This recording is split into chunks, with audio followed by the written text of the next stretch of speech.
काँग्रेसचा जाहीरनामा हा देशविघातक, अर्थमंत्र्यांनी अरुण जेटली यांचा काँग्रेसच्या जाहीरनाम्यावर घणाघाती टीका।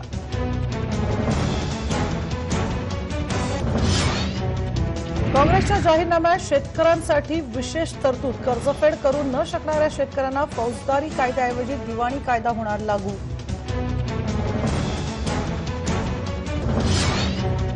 रावसाहेब दानवेंचा जालना मतदारसंघात उमेदवारी अर्ज दाखल करताना काढलेल्या रॅलीत मुख्यमंत्री रामदास आठवले, अर्जुन खोतकर उपस्थित।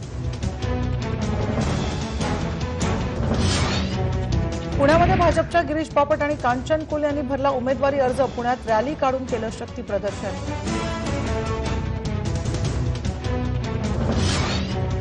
साताऱ्यात राष्ट्रवादीकडून उदयनराजेंनी शक्ती प्रदर्शन करत भरला उमेदवारी अर्ज, अजित पवार आणि पृथ्वीराज चव्हाण यांचा रॅलीत सहभाग।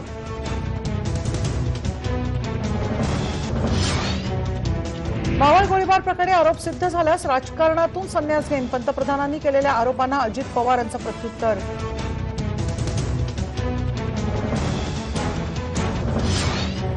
सोलापूरमधील वैराग खून प्रकरणी 18 जणांना जन्मठेप, प्रत्येक आरोपींना 10,000चा दंड। 26 एप्रिल 2014 रोजी इजप्पा पवार यांची झाली होती हत्या।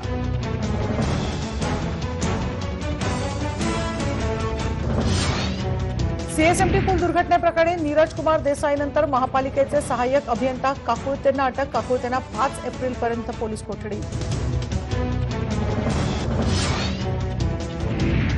पालघरमध्ये डहाणू तलासरी तालुक्यात भूकंपाचे सलग 2 धक्के, 2.9 आणि 3.0 रिश्टर स्केल तीव्रतेच्या भूकंपाची नोंद।